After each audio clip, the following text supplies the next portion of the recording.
from around the globe come together to grow, collaborate, and expand their business. Where we take our individual fires and put them together and make one big fire.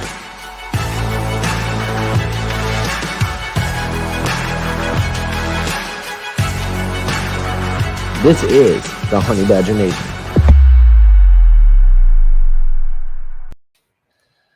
Hello, everyone. Welcome to the Real Estate Revolution podcast. I'm really excited to have my guest this week is the very talented Hollie Kitchens. Hollie is a professional, has a history in home staging, real estate sales, event planning.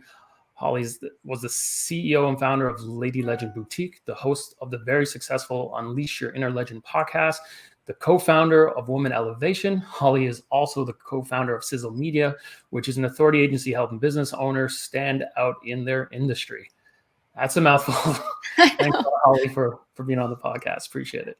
Thank you so much. I just need to put Hollie as an entrepreneur, as you can tell from all of those things you just read. But yes, thank you. I am super excited to chat with you today.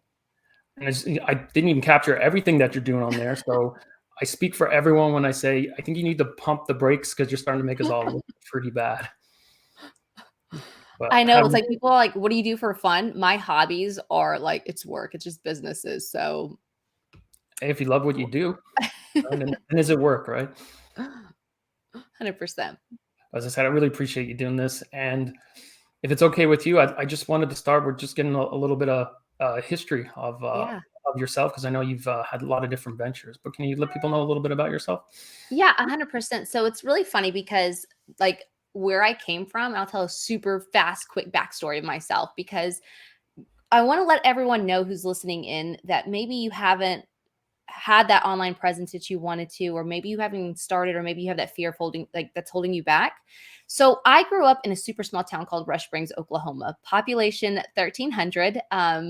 My graduating class, I think we had like 32 people in it. So super, super small hometown. So within small towns, unfortunately too, not knocking it, but we kind of grew up with that small hometown mindset too. Literally in our library was either history books or fiction books. Like there was no such thing as like self-improvement. I didn't even know personal growth was a thing until I actually started my real estate journey. But growing up in that small town, and on top of that, I actually grew up in low income housing in that area. So needless to say, I knew what struggle was growing up as a kid.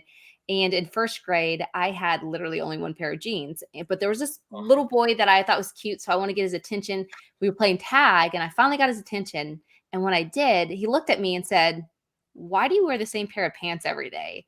And I was mortified. I really was. And I think that day I kind of ingrained it in my head, like attention equals negativity.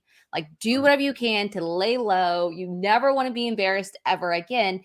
And I think that really kind of spilled into adulthood. I graduated high school, went college, wasn't paying the bills. So I continued my journey with online banking for a little bit. But then I was like, I want to get in real estate. So long story short, I interviewed with a big brokerage in Lawton, Oklahoma called J. Kinder Real Estate, J. Kinder Home Selling Team. And I was super intimidated because it was a huge name. But however, I loved about it was I got to hide behind Jay's face. So Jay's face was on the signs. Jay's face was on the billboard. Jay got all the attention and all the negativity that comes with that, unfortunately, right? So I was like, yes, this is perfect. Also, though, too, they encouraged us to still build our own brand within the team, right? So like go ahead and do videos and photos and build up your sphere. So I was like, okay, I'm going to do this. I went and checked out, they had these flip cameras. It was like before iPhones had great video footage. And I checked out a flip camera and I did this like walk through virtual house, and it was like 2010. And I uploaded it to YouTube. Again, YouTube was not the beast that it is today. You can't like buy view or, buy promotions and stuff like that. So I uploaded it and kind of sat it, forgot it. About a week later, I was like, how is this performing? So I went to go check on it, and it had like over 30,000 views. And I was mortified because I was like, oh my gosh, who are these 30,000 people and why do they want to watch my video? So unfortunately, what I should have done is capitalize on that attention. And, today that's what I would have done. However, small hometown mindset Hollie was like, oh my gosh, delete. I only not just deleted the video, but I deleted the entire channel because I was like, I don't know who these people are. I don't want to deal with that. So that's just kind of telling you guys, I was at the point to where I didn't even want anybody to know who I was, which is so crazy because we all know in real estate, we have to amplify ourselves and let people know how we can help them in the best way possible. So fast forward to like 2016, 17, I launched a boutique. And at the time it was for concert goers. I love music. It's just kind of a passion of mine. So I launched this boutique, and just like any other person in business who wants to accelerate faster, I hired an e-commerce coach. And he asked me a question that was super simple, but really resonated with me. And it was, what are you doing differently than Amazon or Target? Both of those places you can go in and get a Guns N' Roses t-shirt for $12. Why would they buy your one shirt that's 3 times the amount on your online only store? And I was like, that's a great question, because me personally, I would go to Target or Amazon versus buying from somebody I don't know online. So I kind of started thinking like, how do I do this? And I've been in like, the marketing and branding aspect behind the curtains to say. So of course I know the power of content. I know the power of community. So I was like, okay, well, if I'm going to do this, I need to do this right. I need to show up like a business owner. And I think that was kind of like the pivotal moment in my career where I was like, got it. I'm going to do a podcast. So within that podcast, now I get to, have interview these musicians that I'm going to do these concerts for. And I've got to ask fans like, hey, what questions do you have for so-and-so? And kind of include them and make them feel part of the show. So I think that was kind of a pivotal point where I was like, okay, if you're going to be a business owner, it's time to show up as one. And unfortunately, hiding behind a logo and hiding behind, somebody else's face isn't going to be what takes you to the next level as being an entrepreneur. At least the way that I was going, the route that I was going. So I think that was kind of like the pivotal moment. Well, as I started doing these podcasts and I was interviewing people like Third Eye Blind, Sum 41, all these bigger, known bands, people started reaching out to me and was like, how are you doing that? Or who's hosting your podcast, or who's producing it? And again, just growing up the way I grew up, I'm a very resourceful person. So I'm like, I do it myself. I'm like, what? Like, can I pay you to do mine? So it kind of shifted like from me going through that journey of that revelation of like, I need to get myself out there and put myself out there in a way that's authentic and allows people to connect with me. But then also too, as I was doing that, I started helping out other people too, as well, with their brand and helping people with their podcast. And it just energized me to help other people really find their authentic voice than, like more so than the boutique. So I no longer doing the boutique, but I'm really focused on helping people really establish authority, but also embrace authenticity. Awesome. I knew some of that backstory. I wasn't sure if we were going to get into it. It really resonates with me. My family, we emigrated from Ireland when I was pretty young, and really, really humble beginnings as well. So as I said, I really connected when I saw your story. So thanks for sharing that. Really appreciate that. So I guess that leads to, where does Sizzle Media come into play? Was that the inception of? Yeah, well, so I've been doing branding and helping people one-on-one, on my own for quite some time. And my friend Tracy Kuzno, she was going through and, kind of the opposite. Like I was very resourceful doing it myself. Well, she was in the point where she's like, I'm paying all these people to do this for me, but no one was really delivering results. So we kind of like said, okay, let's bring our two fires and put them together. And, she has like her book publishing and things like that. So that's like kind of her specialization is like her book publishing. She also helps with some branding and things like that. And then I bring in like the podcast element, the media features and things, all those aspects. So it's really kind of, and we just really launched that company together. So that's kind of like where those two that's where Sizzle Media comes into play. It's helping people in a capacity from an agency standpoint. Now, is that specific to branding and putting themselves out there? Or yeah, so it's really the goal is to help people get authority within their marketplace. So many people, especially real estate agents, and I'm saying this because I'm obviously have my license and I've actively sold before. I think we have such an emphasis on we're too worried about amplifying the brokerage that we're at or the franchise that we're with or whatever the case may be, that we fail to really amplify ourselves and really differentiate ourselves because, I love that people love that wherever they're at, that they're at. However, we've got to do a great job of amplifying ourselves and building our own personal brand so that people know who we are and who they're going to work with. No, I completely agree. I'm just starting to come out of my shell probably in the last 3 months, but That's awesome. hence the podcast and a few other projects I have on the go. I guess, do you have any tips or advice for someone trying to build their social media brand or presence, maybe even specific to real estate? Yeah, I think everyone first needs to start off with a clarification of who are they trying to attract? What kind of audience do they want to build? So for real estate agents, maybe you want to attract home buyers and home sellers. Maybe you want to attract investors. Maybe you want to attract the luxury market. Or maybe too, you're in the point where you wanted to build a team or help, build some sort of downline. Then you start attracting on agents, right? So you Right. getting crystal clear on who's the main avatar. Of course, as real estate agents, we're going to have like a whole bunch of different types of avatars and a bunch of different content that we're putting out. But I think if you're for everybody, you're for nobody. So who's that one person that's like, I want to get this person? I think that's the great starting point. And then from there, building your expertise and starting establishing authority geared toward that dream client or that dream customer. And from that, for instance, if you want to specialize in luxury, you've got to put out content that resonates with a luxury buyer or seller, right? So like putting out information about down payment assistance probably wouldn't be the go-to for that. However, flip side, if you were doing first-time home buyers, maybe down payment assistant would be something you would talk about because they don't know where to start. They don't know how much it costs to have a home or what options they have. So it's really getting crystal clear on who you're to attract and then building that brand around it and then super intentional about every piece of content you put out there. And it's so funny because I actually was speaking with somebody the other day and they were like, oh my gosh, I have no online presence. They were almost embarrassed. And I'm like, oh my gosh, you're perfect because now we get to build your dream online presence. And that's why I'm kind of grateful that I flew under the radar as long as I did, like establishing myself, because once I understood the power of an online presence, I hit the ground running with super intentional. So anytime I got featured in media, I made sure it was about podcasting. I made sure it was about real estate. I made sure it was about branding. I made sure it was about PR, right? So it's all about, starting about who you want to attract and then reverse engineering what pieces of content you need to put out there to be known as that go-to person. So podcasting, this is a great example right here, right? So if you were to sit there and say, I'm a podcaster and I have the show, someone's going to be more apt to accept that meeting versus, hey, I want to get a cup of coffee. So if you are wanting to break into the luxury market and there's a luxury custom home builder that you want to work with specifically, instead of approaching that luxury home builder and saying, hey, let's get some coffee sometime, which, you and every other agent wants to get coffee with that builder.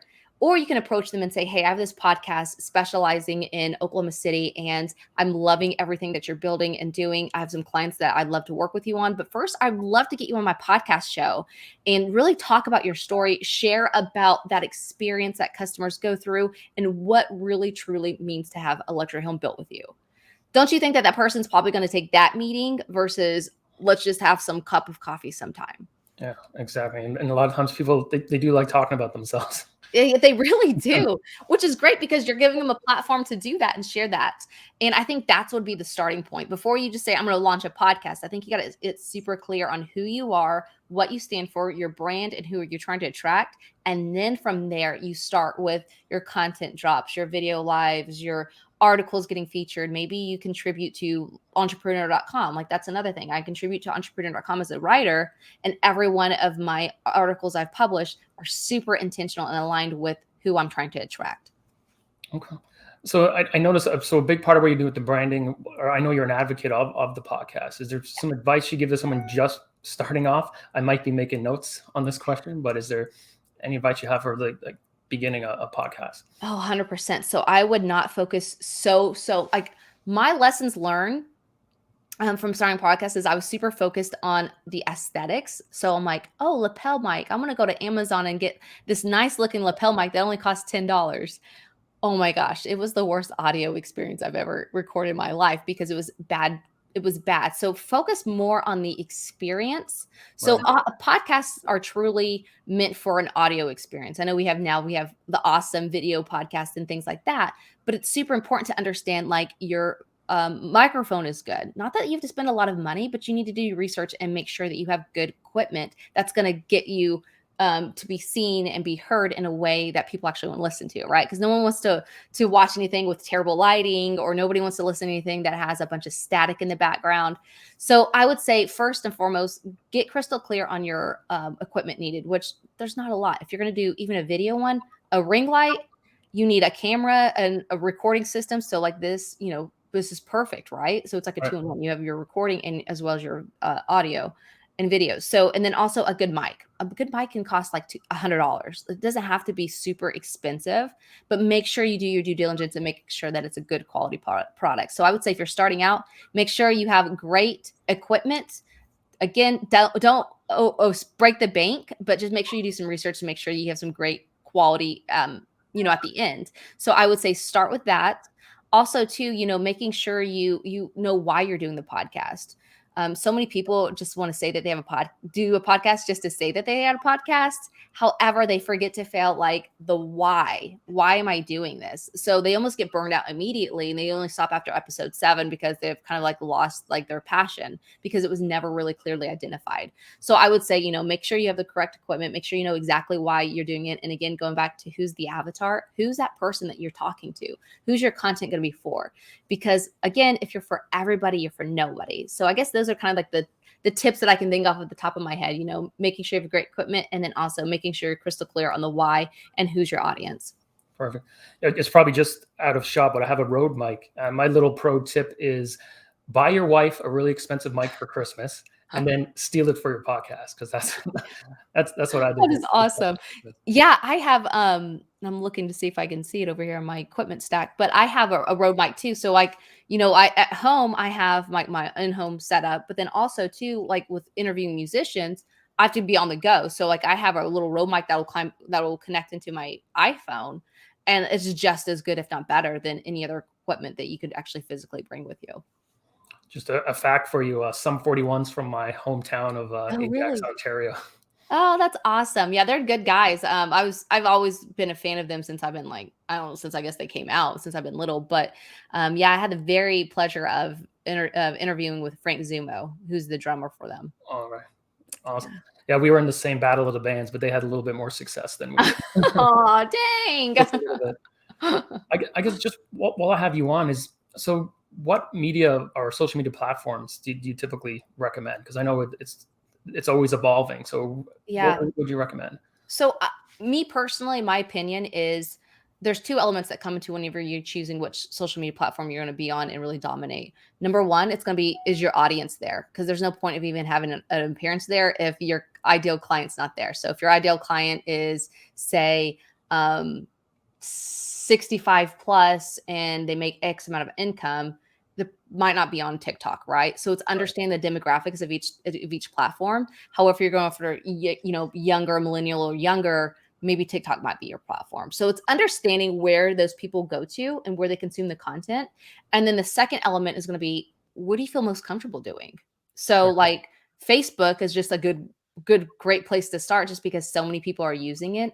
And YouTube obviously is a great one too. But as far as the social media aspect as to a platform to engage with people, I always say first, Facebook is probably usually a safe bet to start, just because all age ranges go there. And it's kind of, I think it's the second most used platform. I have to double check on my stats there. But Facebook is a great one just because, I mean, anyone from my mom's on there to like my young niece, right? So there's a lot of people utilizing it.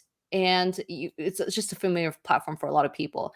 I would say between those 2 things, you make sure that your audience is on there, and then make sure that you are confident in doing it. Because, like for instance, like TikTok, a lot of people aren't confident in editing their videos or making dance moves or, doing little short clips. That's fine. And that's okay. So maybe we should focus on LinkedIn, or maybe we should focus in on Facebook. So I think it's just kind of getting crystal clear, and then understanding the trends and just keeping up with them too as well. Yeah, I shot my first TikTok video. I haven't uploaded yet. And I'm hesitating because specific to real estate, it's just the reality is that the demographic, and at least in our market, 30 under, people who are 30 years old and under just can't afford to buy housing. I thought it would be maybe a slow play. Just start establishing a brand on TikTok, and just being consistent with it over 100%. The years, and eventually maybe that will reap rewards. Or I think as either John or Jay says, you got to make those deposits. Yeah, John's definitely a big advocate of making those deposits. And when it comes to TikTok too, and I don't want to sit there and say, "Oh, don't do TikTok to anybody." I was just kind of giving that as an analogy. I know I was at an event that I spoke at last year, and there's this real estate agent, like she's made it a big name for herself by TikTok. And the reason why is just because she went viral after one clip and then it just started going. And actually, majority of her business is just referrals from other real estate agents who are enjoying watching her content. So it doesn't necessarily mean that your buyer might be on there or your seller might be on there. So she became like utilizing that platform to build relationships for other agents to bring those referrals in. So kind of think outside the box too. And she brought her personality into it. She's super cute. Like it's like a boho, like chic kind of style. And it's kind of quirky too. Like she'll be drinking like wine or doing something silly. And one thing too that I got from her in her session was it was so powerful to have her say, hey, don't keep posting the same closing table picture over and over again. Like, I closed another deal, just same people, same thing, different people. She would go in and do like little trends and stuff in a house that she just sold with the clients that she just closed on. Right. So kind of incorporating some ways that you can bring your personality into it whenever you're putting out there that you're in real estate without having to say, I'm in real estate, if that makes sense. Yeah, that's what I'm trying to do is I'm trying to be a little bit more mindful and authentic in what I'm doing. Yes, 100%. So, and I think too, when it comes to putting out your content, you've got to understand like, what are my core categories? So, like, what makes me binge worthy? What makes me different than somebody else? So some examples could be like, if you love to travel might be a core category. If you love music might be it. If you have this super cute dog that everyone just adores, maybe that super cute dog is a core category.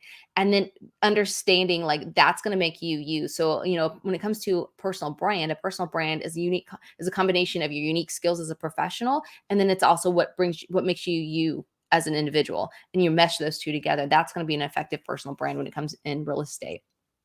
Oh, that's awesome. But, I guess the last thing I just had for you is obviously you have all these ventures. You're a very successful entrepreneur. What's the next, 2-3 years look like for Hollie Kitchens? My focus is literally just amplifying voices and helping people get out of, hiding behind a logo or really start their journey of creating an online presence. So the next years are just me focused in on having the goal to help be that go-to person when it comes to branding and establishing authority. Oh, that's awesome. I know I'm going to implement some of the stuff I've learned from this conversation and even from I'm looking at some of the work you've been doing. So I just wanted to thank you for doing this again. And I wish you all the success in 2022. Thanks so much, David. I appreciate you having me on. Thanks. This is Honey Badger Nation, where real estate agents from around the globe come together To grow, collaborate, and expand their business. Where we take our individual fires And put them together and make one big fire.